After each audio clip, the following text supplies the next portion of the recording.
इस कार्यक्रम के पुण्यार्जक हैं श्रीमती सुधा जैन, श्रीमती रेखा, श्री राहुल जैन, श्रीमती नेहा, श्री रोहित जैन सीए, आरव, मौली, अनवी जैन, वर्धमान इंफ्रास्ट्रक्चर मंडला, मध्य प्रदेश। इसी प्रकार से आचार्य कुंद कुंद स्वामी ने एक बहुत अच्छी गाथा दी है नियम सार में। किम का हदि बड़ बासो काय किलेसो विचित वासो अजीर्ण मोड़ पहुदी समदा रईदस समरस।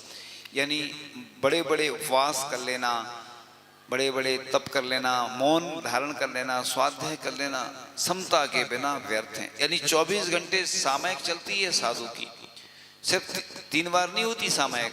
अगर आहार में भी समता रख रहे हैं तो वो भी सामयिक है। अभी भी 24 घंटे जब भी जहां बैठे, तो ये समता साधु के लिए मुख्य निर्जरा का कारण बताया गया। तो आचार्य भगवान समता रखते हैं।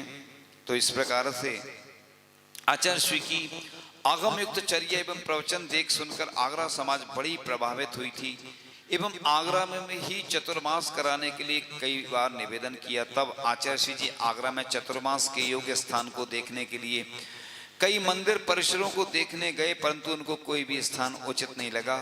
कहीं पर कोलाहल था तो कहीं पर प्रासुक सोच के लिए स्थान नहीं था, कहीं पर साधना के योग्य वातावरण नहीं था। तब समाज के बड़े लोगों ने चतुर्मास के लिए सभी प्रकार की व्यवस्था बना देने की बात कही।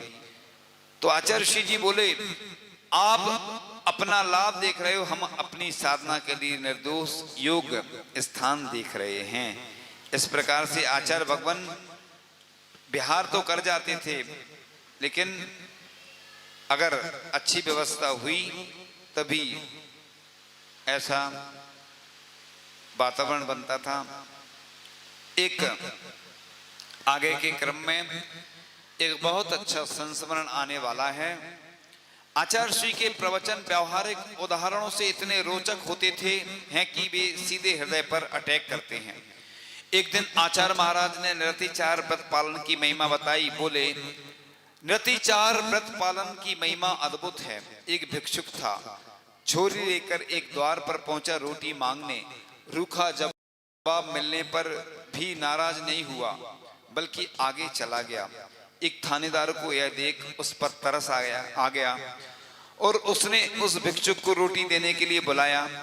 वह भिक्षुक थोड़ा आगे जा चुका था, इसलिए उन्होंने एक नौकर को रोटी देने भेज दिया। नौकर ने कहा, ये लो रोटी। थानेदार ने दी है, मैं रिश्वत का अन्न नहीं खाता। किसने कहा? भिखारी ने क्या बोला? मैं रिश्वत का अन्न नहीं खाता भैया। ऐसा कहकर वह भिक्षुक आगे बढ़ गया। नौकर ने वापस आकर थानेदार को भिक्षुक द्वारा कही गई बात कह दी और वे शब्द उस थानेदार के मन में गहरे उतर गए। उसने सदा सदा के लिए रिश्वत लेना छोड़ दिया। भिक्षुक की प्रतिज्ञा ने, उसके निर्दोष व्रत ने थानेदार की जिंदगी सुधार दी। जो लोग गलत तरीके से रुपए कमाते हैं वे दान देने में अधिक उदारता दिखाते हैं। वे सोचते हैं कि इसी तरह से थोड़ा धर्म इकट्ठा कर लिया जाए, किंतु धर्म ऐसे नहीं मिलता। धर्म तो अपने श्रम से निर्दोष रोटी कमाकर दान देने में ही है। शाम को एक सरकारी अधिकारी मिले तो बोले, गुरु महाराज की कन्नड़ टोन होते हुए भी प्रवचन बड़े ही प्रभावी होते हैं, हृदय परिवर्तन कर देते हैं, मेरा जीवन शुद्ध हो गया।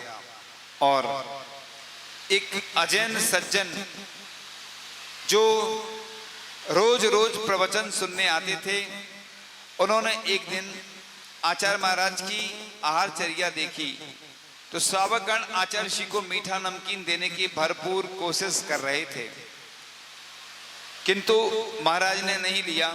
यह देख वह व्यक्ति बड़ा ही अभिभूत हुआ और दोपहर में स्वाध्याय की कक्षा में आए।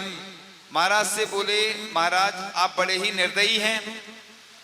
देने वाला दाता बड़ी ही भक्ति से आहार बनाता है और देता है, यदि आप नहीं लेते हैं तो उनको कितना दुख होता होगा। उनकी यह बात सुनकर वहां बैठे सभी लोग हंसते हुए यह सोचकर समर्थन करने लगे, जिससे आचार्य श्री जी मीठा नमक घी लेने लगे। तो आचार्य श्री जी ने भी हंसते हुए जवाब दिया, बोले, भैया देने वाले और लेने वाले दोनों व्यक्तियों का क्षय सम होना चाहिए। दाता के तो दानांतराय कर्म का क्षय सम होना आवश्यक है, पर लेने वाले का भी भोगांतराय कर्म का क्षय सम होना चाहिए।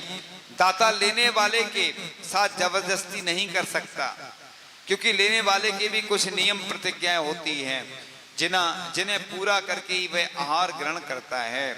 हमारे व्रत ऐसे हों जो स्वयं को सुखकर हों और दूसरों को भी सुखकर हों। यदि व्रत निर्दोष पालन करते रहें तो कोई कारण नहीं कि सभी कार्य सफलतापूर्वक संपन्न ना हो। जैसे लोक मूर्ता किस प्रकार से चलती है, एक उदाहरण आचार्य महाराज ने दिया था कि एक दिन आचार्य महाराज ने लोक मूर्ता का बड़ा रोचक प्रसंग सुनाया। बोले, आज से कई वर्ष पूर्व दक्षिण से एक महाराज आए थे। उन्होंने एक घटना सुनाई। दक्षिण में एक जगह किसी उत्सव में जुलूस निकल रहा था। मार्ग थोड़ा सकरा था पर साफ सुथरा था। अचानक कहीं से आकर एक श्वान ने उस मार्ग में गंदगी कर दी। स्वयं सेवक देखकर सोच में पड़ गया, परंतु जल्दी विचार करके उसने उस मल पर थोड़े से फूल डालकर ढक दिया। क्या डाल दिया? फूल। अब क्या था, एक एक करके जुलूस में आने वाले प्रत्येक व्यक्ति ने उस पर फूल चढ़ाए और धीरे धीरे वहां फूलों का अंबार लग गया। वह स्थल पूज्य बन गया। ऐसी मूर्ता के लिए भक्ति में कोई स्थान नहीं है। तो एक बार की बात है, अगले संस्मरण की कड़ी में एक दिन आचार्य महाराज ने बड़ा अच्छा उदाहरण दिया। एक बच्चा गुड़ खाता था। मां बड़ी परेशान थी। एक साधु के पास पहुंची और बोली, महाराज इसका गुड़ खाना छुड़वा दीजिए, बहुत खाता है। साधु ने कहा, 8 दिन बाद आना इस बच्चे को लेकर। साधु ने इस बीच पहले स्वयं गुड़ खाने का त्याग किया और 8 दिनों में पूरी तरह से गुड़ का परित्याग कर दिया। 9वें दिन जब वह मां आई उस बच्चे को लेकर, तो साधु ने उस बच्चे से कहा, देखो बेटे गुड़ नहीं खाना। बच्चे ने तुरंत उस साधु की बात मान ली और बोला, महाराज आपकी बात मान सकता हूं, मां की नहीं, क्योंकि डॉक्टर ने मां को भी मना किया है गुड़ खाने को कि तू छिपकर खा लेती है। बीच में उसकी मां बोली, बाबा जी इतनी सी बात उसी दिन कह देते, मुझे 8 दिन प्रतीक्षा क्यों करवाई। साधु विनम्र भाव से बोला, मां जी जब तक गुड़ में मेरी लिप्सा थी तब तक मेरे उपदेश का कोई प्रभाव हो सकता था। प्रभाव केवल आचरण का ही पड़ सकता है, वचनों का नहीं।